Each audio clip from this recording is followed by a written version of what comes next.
All right, guys, Fuller coming to you with a quick video. Man, you guys are some sore losers, bruh. Like, you guys are really sore losers. I mean, at the end of the day, it happened how it happened, bro. Teofimo Lopez winning that fight, thinking that it was going to be a pushover, and thinking it was going to be a walk in the park, and it wasn't. Okay. He had a game opponent that night. His opponent had a game plan. His opponent stuck to the game plan. His opponent fought him round by round. He didn't fight him burst by burst. He fought him round by round, okay? And it paid off for him. So you guys need to just like really calm down, okay? It happened the way it happened, okay? He lost the fight. So with him losing the fight, it is what it is, man. It is what it is, okay? It is what it is. So what I'm saying is that you guys really need to just take your L. I mean, all these Teofimo fans are just like replying to me on Twitter for like the obvious things. And it's like, bro, just take your L. Move on, okay? You don't have to get all in your feelings, get all salty because one man came in there to win and one man came in there thinking that it was going to be a walk in the park and that he can just knock him out, you know? And then on top of that, another sore losers, another fan base which is sore losers, are these Lopez Figueroa fans, man. Okay? Take your L. Stephen Fulton fought his fight. And many people say, oh, he was forced to fight his fight. No, he wasn't. There were spurts in that fight where Stephen Fulton was outboxing Brandon Figueroa, keeping him at bay, using his jab, and dictating the range and distance. But he kind of knew that, oh crap, you know, if I do this all fight, chances are it's gonna go to the other guy because they're gonna look at his aggression and be like, well, he stayed on the outside all night long.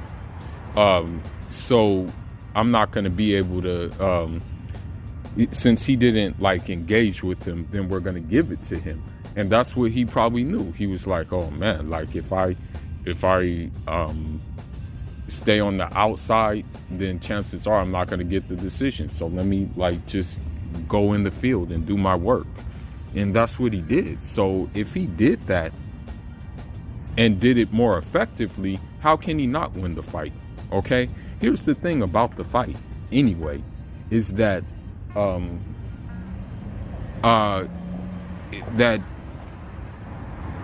sure, Brandon Figueroa threw more punches, okay?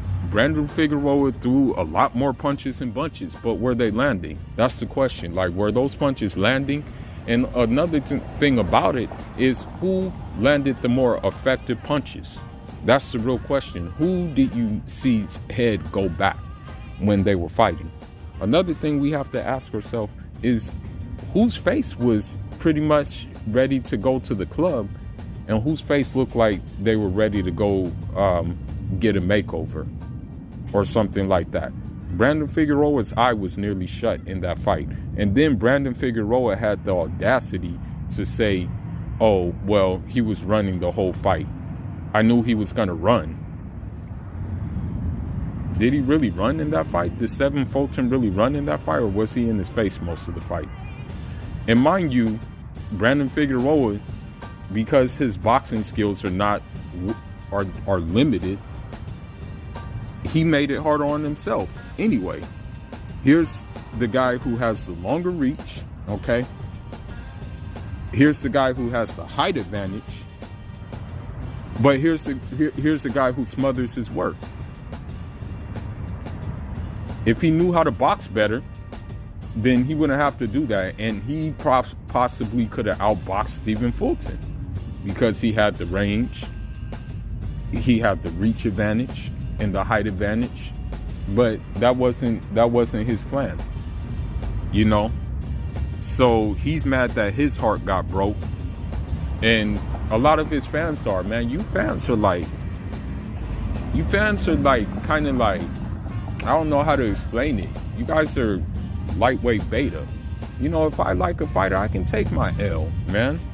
That's the thing. Like, let me think of a fight where I was like, damn. When I wanted, for example, I wanted Rosario to win against Charlo.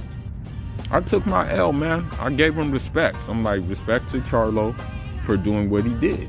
You know, I took my L. Okay. Same thing happened with Derevyanchenko and Charlo. I was going for Derevyanchenko to win. I wanted someone to humble those Charlo twins. It didn't happen, but I had to take my L. I'm like, okay, I gotta eat my L. I gotta take my L on the chin. But I'm not about to make excuses about their performances or anything. Like the guy was going through for his performances. I'm not gonna do that. And you guys are like saying all this crap. And I know what it has to do with. And I hate to say it, but I'm gonna go there. It has to do with race. That's the bottom line. It has to do with race. Because you see, I'm gonna give the Teofimo example. I was reading one tweet and it said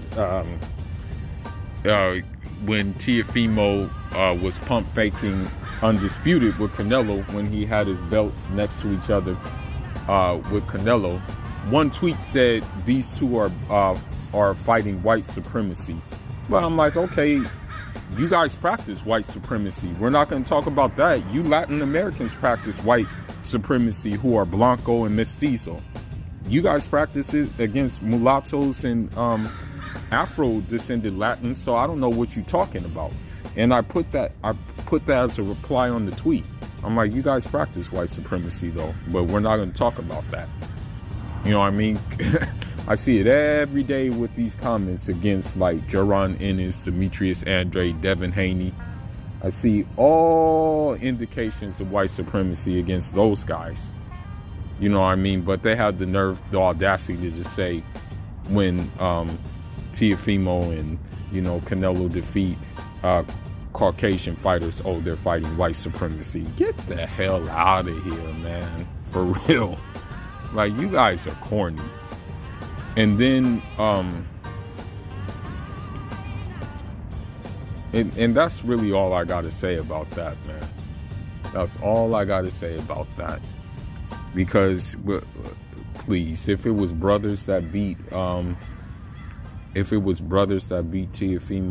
or Canelo, please, they would have been all the energy would have been way different. Trust me. You know what I mean? And the same ones that say leave race out of it are the most racist ones, man. But anyhow, man, those are just my thoughts, you know. Shout outs to Stephen Fulton for saying he'll run it back. He even said in a post-fight interview that he'll run it back with Figueroa, meaning that he's a game opponent, meaning that he's a throwback fighter. You know what I mean? Said he'll run it back.